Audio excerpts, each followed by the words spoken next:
The headlines tonight: NATO annulled after delegate swallows treaty.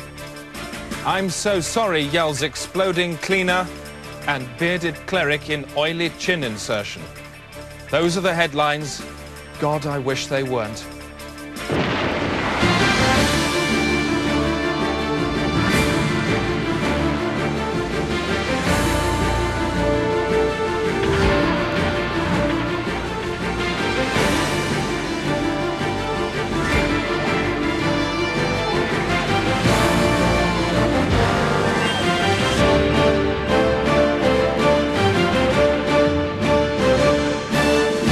Top gits tonight. News presenter sacked in attempt to sell house to David Owen. 75,000, would that be enough, do you think? And spiders will never speak, insists ambassador. I don't think so myself. I should be very surprised if they did it in public, and I should be equally surprised if they did it in private. There's growing evidence this evening that suspects held in police cells are being eaten by police. This report from Ted Moore has that story. 4 men vanish overnight from a Reading police cell. The next detainee complains of a drain blocked with caked blood and pieces of fat on his floor. A drunk man in Chatham is banged up for the night and has his arm punched full of holes. He says the police tried to fill his arm with garlic. Just part of an increasingly muscular body of evidence that, say activists, proves that suspect eating is on the increase and that the increase is getting rapid. The best evidence of all is this: a Bow Street bastard. A special truncheon used for beating suspects which tears out cubes of flesh small enough to fry. Activist Harkin Petty says this is just one piece of evidence of suspect eating from a huge list in his head. And it's nonsense. Unexplained disappearances from police cells have doubled in the last year. Records show suspects are regularly weighed and smeared in oil. But police say this is just standard practice for young offenders. Campaigners are calling for immediate action. Without it, they say, thousands of suspects across the country could be eaten tonight by panicking policemen. It's just been It's just been announced there's to be a special inquiry into the government's handling of the Froome shipping deal, which flew to pieces last month amid accusations of gross ministerial misconduct. Our economics correspondent, Peter O'Hanrahan, is with the Minister for Ships, Michael Crane. He's just prized him out of an emergency meeting. I'm with the Minister for Ships, That's Michael what Peter, Crane. everything I've just said comes spewing straight back out of your stupid slab of a face. Mr. Crane, choppy waters for the government. Not at all, Peter. This procedure was entirely proper, and I think the inquiry will prove that the government's handling of this matter was entirely proper. So the government's ship back on course? Absolutely. Back to you, Chris. Peter, what the hell was that? This man's made a big-scale cock-up here. You let him get away with it. Now let me speak to him. Put your earpiece next to his head and stand still. Now, Minister, there's reason to believe that you lied to the House. How do you answer that? Well, that is a very serious and unfounded allegation, and I'll be making a statement to the House based on the preliminary inquiry next week. A week is a long time in politics. Rab Butler. Shut up, Peter. Now, Minister, did you or did you not lie to the House? I will be making a full statement to the House next It's a simple question, yes or no. Did you or did you not lie? As the Minister for Ships sprawls on the pin, it's back to you, Chris. No, it isn't, Peter. He's about to answer the question. He's about to admit to lying to the House. You've let him get away again. Where's he gone? Over there. Well, get him back. He's in a cab. Peter, you've lost the news. What are you going to say? Sorry. Look like you mean it. Look down at the ground and say sorry. I'm sorry. Peter, next time you cross the road, don't bother looking. Sorry.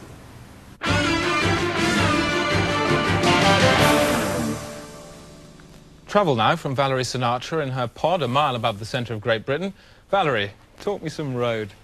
Well, you're gagging for it, Chris, so here goes. The M4 between Reading and London is still solid. That's due to the lorry driver having shed his skin across 3 lanes, so watch out for oily patches there. The M40 southbound still slow due to that earlier large accident. Police reckon they should have finished bagging and labelling everything by about midnight. Meanwhile, mobile vehicle crushers are in operation in Cardiff on red line routes. So if you're illegally parked there, they will crush your car to the size of a Satsuma and simply hand it back to you. I love Satsumas. Well, so do I, Chris, but I don't think I'd like to drive one. Yeah, but I bet if you did, you'd do it really well. Finally, a look at the capital, which is London. Worse than ever tonight, I'm afraid. Lots of cars on Oxford Street being slowed down by their own lights. So I'm afraid your fast, speedy sports car, no use to you at all tonight, Chris. Thanks very much indeed, Valerie, and I'm sure Alan will agree she certainly is one for a fast car. She certainly is. I prefer something a little bit more comfortable myself. Well, with me, Alan, it's comfort and speed every time. Well, a fast car's a safe car. Of course, in the States, we drive a whole lot slower than you guys. Actually, I think statistically, slower cars are actually more dangerous. Yeah, but you can't be saying we should get rid of the speed limits. No. That's what I'm saying. Now the sport with Alan Partridge. Thanks, Chris. And it's a special desk of sport this week as we look forward to all the sporting action that will take place in this year's 1994 World Cup finals in America in Alan Partridge's World Cup Countdown to 94. Goal! Yes, yes, yes, yes, yes, yes, yes, yes! That was a goal! Goal! Striker! Eat that! And another! Bing bang, stick it in! Thank you and good night! Twat! That was liquid football! Shit! Did you see that? He must have a foot like a traction engine! Goal! Well, it's going to be 3 weeks of non-stop action, and to help us along and add a little bit of colour and fun to the proceedings, I've got with me a soccer meter.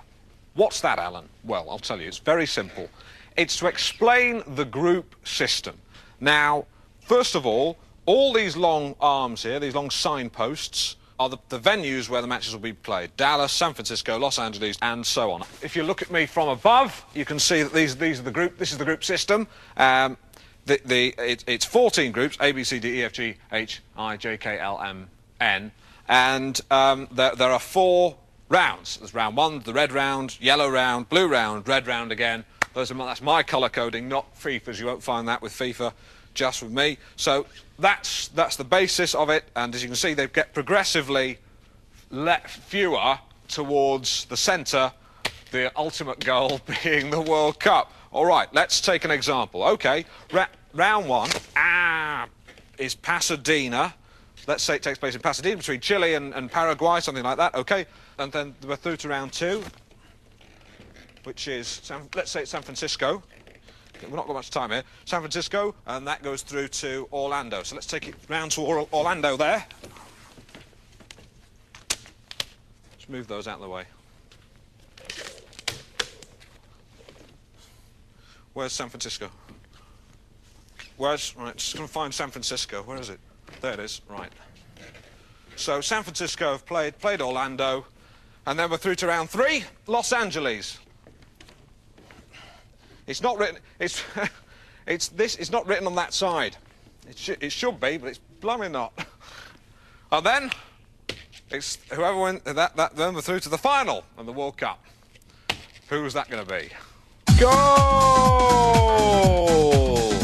The proof is in the pudding, and the pudding in this case is a football. Booth, eat my goal. The goalie has got football pie all over his shirt. I'm Alan Partridge, and that will be my World Cup 94. You can come too. Join me. Thanks, Alan. More sport from you later. Absolutely, Chris. With a bit of luck, we'll have Sandy Lyle on the line. America now. Oh. If you have a baby in the States, you may well be in for a bit of a surprise when they yank it out. Barbara Wintergreen reports. San Spirito, California, where Americans keen to brood but too busy to breed pay for a prosthetic pregnancy. This is a natus, a plastic disc implanted inside the womb which expands to give the sensation of labor without being sentenced to children. And there she is. Can you see her at the top there? There she is. Say hello. That's lovely. The cervical substitute is the Formica brainchild of doctors Bill McVitie and Mortimer Marcus. Isn't that extraordinary? Starts out like that, it ends up like that. Isn't that nice? Within the woman's body. Absolutely. Comes out just like this. Woo! At this fallopian factory, people come for a credit card conception. The price includes labor and delivery, and there's a hefty surcharge on the discharge. Among the thousands of proxy parents forking out for this flexible fetus are Anton and Lally Sampson. We've really worked hard at, we've given him his own room, he's got his Bon Jovi posters, Sharon's the Red Sox. But divorcing Americans are causing courtroom chaos in custody battles for their beloved disc. And outside the Natus Institute, Women's League protester Taya Peachman leads a womb vigil against synthetic siring. I believe you've been smashing Nadi, is that true? Yeah, we have Nadi smashing by the side of the road to try and de-encourage the women who come in here thinking that they want a thing in their women they do not. They can spend their money, but they should just remember that they're women and they have a right to live and to breathe! That's the beauty of the whole Natus thing, is that if a woman wants the pain, if she wants to scream, if she wants to bleed, she can. If, however, she just wants it to pop out like a bar of soap, then she can have that option too. So it looks like this is one reproduction line where a plastic and placenta go hand in hand. Barbara Wintergreen, CBN News at the Natus Institute, San Spirito, California. The Day Today, because fact into doubt won't go. And we've just heard that areas in 3 of Britain's biggest cities are being evacuated due to suspect dogs. Police believe this could be the start of a mainland campaign of dog bombs threatened by the IRA last month. This report from Eugene Fraxby, who's got the story with him, reports. Oxford Street in London with 3 policemen and a knotted tape barrier. A stray dog was spotted here an hour ago and everybody ran out. Police then isolated the area containing the dog and told the public to clear off. Later they located it and conducted a controlled explosion.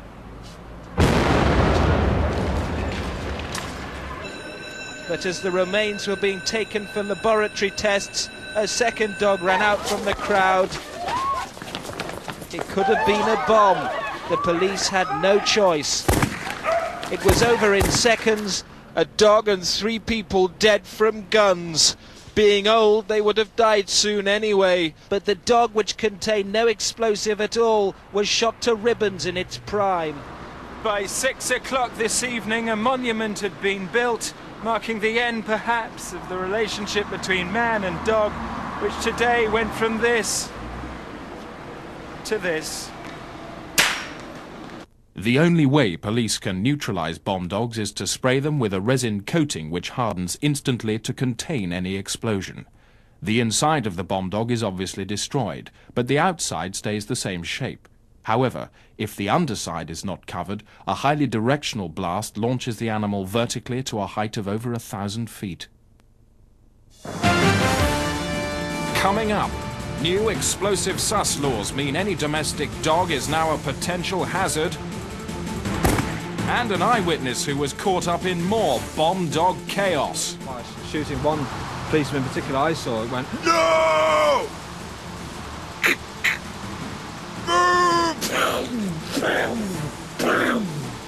one guy, I don't know whether he was involved or not, was running away. It went, and he caught him one more time between the eyes. It was horrible. It went, that was as much as I saw, really.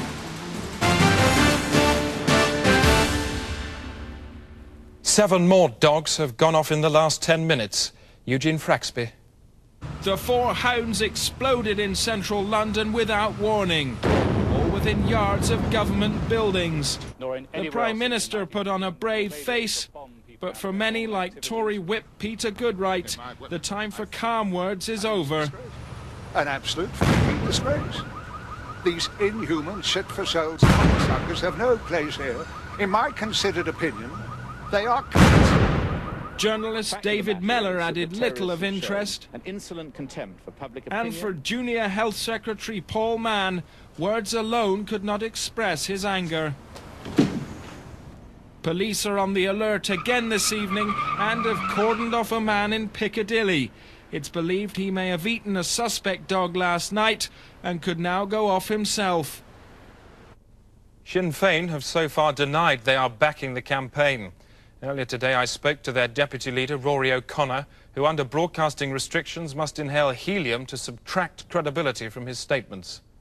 So what's your initial statement? These incidents are inevitable given the position of the British government. You do support this campaign then? The IRA have been forced into this position.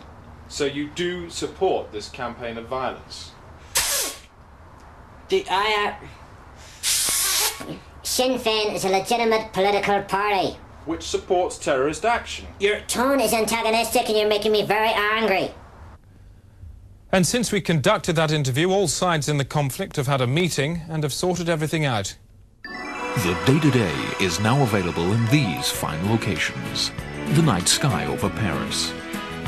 The International Hackenbecker Building in Chicago. The wall of Cheops Pyramid at Giza. And the handles of 400 million petrol pumps across the globe. The huge success of the BBC's new soap opera The Bureau has now spread to Italy. Voglio parlarne adesso, parleremo più tardi. Questo per me va They've got a daytime discussion show there devoted entirely to it. It's called Bello Buretti, and it stars the wagging tongues of hosts Carmena Zo and Pulcazina McRae. Ma tu sei in crisi, eh? No. Ah, siete da bravo! Ah, te grande porca! Ah, sei bravo, Maria! Básicamente, Henartin es muy masculino, ultimación de la masculino. Non un spettacolo di burattini sul lungomare a Margate. So much for the Euro Bureau. Meanwhile, back here in Britain, a nation holds its breath tonight for the 2000th edition. Burro.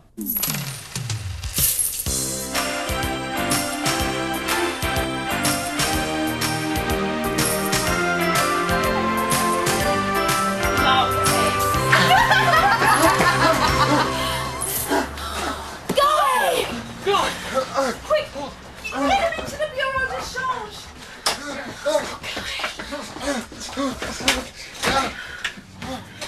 What happened? Who did this to you? I don't know, I didn't see. Get him. I'll get these evildoers. No, Alex, violence solves nothing. Why did they do this to me? Just because I'm gay? I'm gay. I'm gay. What? It's Guy, Mr. Hennity. He's been attacked. Yeah, I know. What did you say? I said I'm gay. You're fired. What? I'm warning you, Jack Hennity. If Guy goes, we all go. Yeah? Yeah.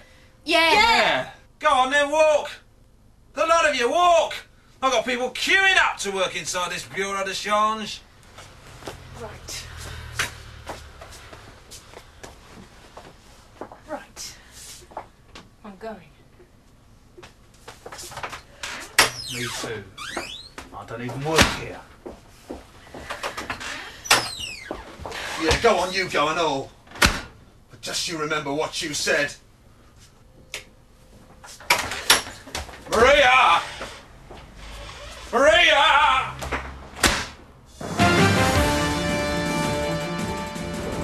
I would see myself as an individual human being needing salvation, receiving it through the work of Jesus Christ. Do you find the day-to-day comes into this at all? Well, how can it not? It is day-to-day. Every day, the day-to-day? Every day, day-to-day, yeah. For you? Yes. And with a bit of luck for all these people? That's what one prays for, what one would like to see. You would like to see the day-to-day for all these people today? If your prayer was answered? That they should each enter into an experience of personal salvation. Which would include the day-to-day? Well, how could it not? I don't know what kind of salvation you could be talking about that wouldn't include the day-to-day.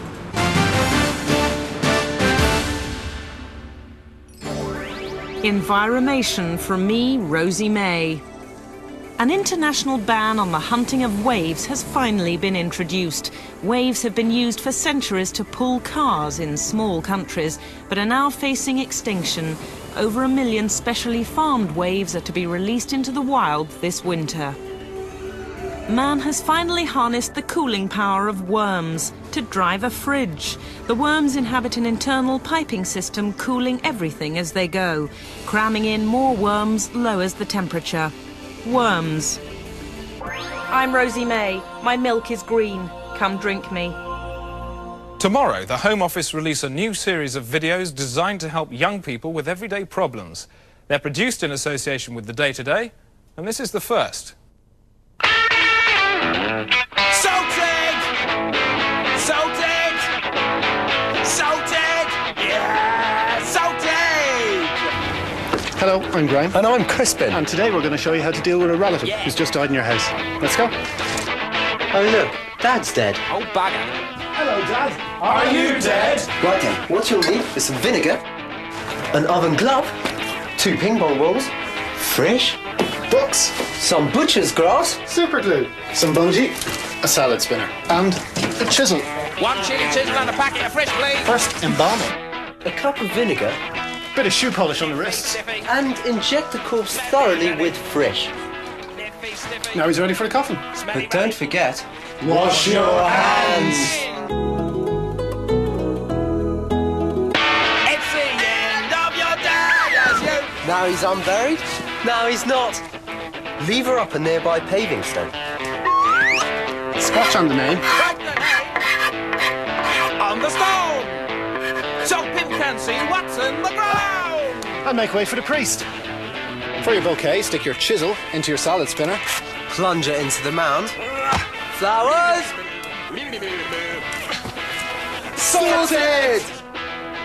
Unless, of course, you're a Muslim. Muslim.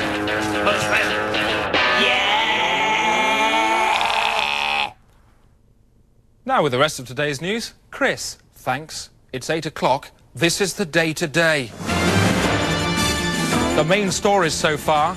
The Libyan leader Colonel Gaddafi has plunged southern Europe into crisis by kidnapping Crete and towing it to a secret location off the Libyan coast. Crowds in Tripoli welcomed the news, a delighted Gaddafi waving like a girl. Libyan tugs stole Crete at 2 o'clock this morning.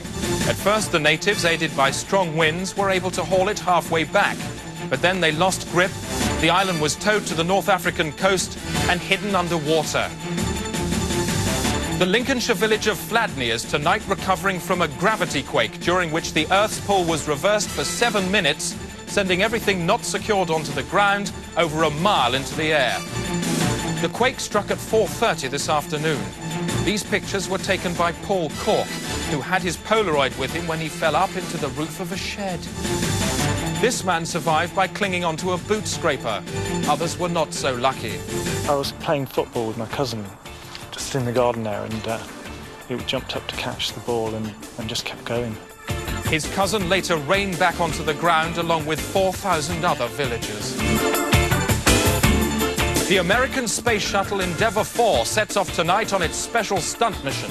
Once in orbit, it will hurtle towards a NASA space ramp, fly off the end and leap over a line of 12 other shuttles. It will then return to Earth tomorrow afternoon at 3:30. It's time now for our resident humorist Brant, the physical cartoonist from the Daily Telegraph, to bloody the noses of the great and good. Mr. B, make us smile about the bad things in the world.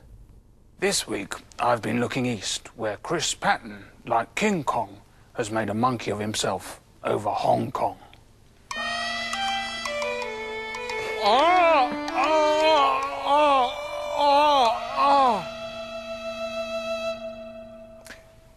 An old man stands naked in front of a mirror eating soup. He is a fool. Jacques Livereau, a brilliant man and a surprisingly nice one too. Now, it's easy to tell if somebody's dead, but how can you tell if you're dead? Some people have lived to tell the tale. In a short film we've made.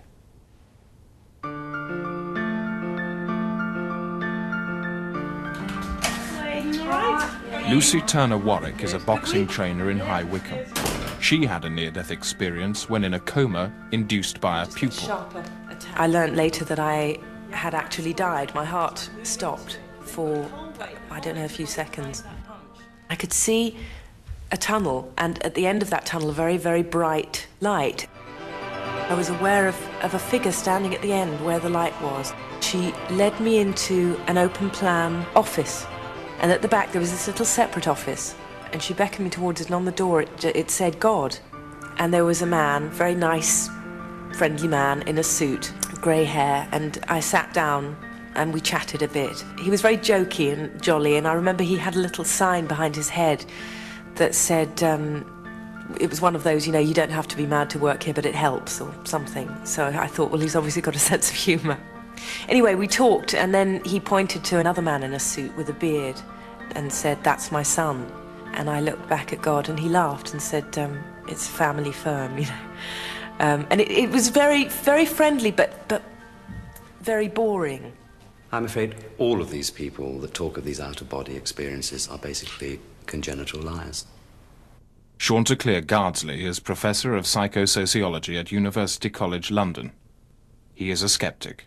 We have a whole catalogue of examples of hospitals actually manufacturing out-of-body experiences whereby they attach patients to wires and actually lift them up towards the ceiling, therefore creating in the patient a feeling of literally lifting out of their bodies. In laboratory experiments, scientists artificially created near-death experiences in mice. They fired hungry mice against a wall with a specially calibrated gun. Food was placed on a shelf above the comatose mice. If they had a soul, it would leave the mouse's body, float upwards, and eat. The results showed that afterwards, the mice felt as if they had just eaten. More proof was provided by the out-of-body experience of Leslie Safraz. I could actually see myself coming out of my mouth as vomit, but it wasn't just as vomit, it was like as vomit in a dress, and then I woke up and I was a woman. I went into my experience as a man, but left it as a woman. Something definitely happened, but I don't know what. So how do you explain the case of Keith Phillips, who returned from his out-of-body experience as a woman? He didn't. But we've filmed it, and there's an awful lot of evidence to show that that's the case. No, there isn't. Do you believe in God? Oh, yes. And I liked him. I like him. I love him, but I don't want to go and work for him. Not yet. An optimist sees half a pint of milk, he says it is half full. A pessimist sees half a pint of milk, he says it is half empty. I see half a pint of milk, I say it is sour. No time for anything but the weather. A lot of snow around. Pretty grim out there, isn't it, Sylvester? Yes, Chris, most of Britain will be waking up tomorrow to a carpet of white dung. Thanks, mate. And that's it. No time left for the headlines. That's the day today. 9 o'clock BBC 2 tomorrow night. We'll start again. Until then, thanks very much for watching. Just remains for me to wish you a very good night. Join us again tomorrow night for a full resume of the day's events, the sport, the business, the weather, and the very latest changes in the world of politics. Same time, 9 o'clock tomorrow evening on BBC 2. That's the day today, keeping you abreast of the very latest changes in local, national and international news. Prepared to break the flow of the programme if necessary to accommodate footage of unfurling events. Often live packaged by field reporters on the hoof. Those who know that news is paramount and only the most recently hatched news egg has any currency at all. That's the day today. World's fittest, sharpest news programmes, full speed, keeping you abreast of football matches.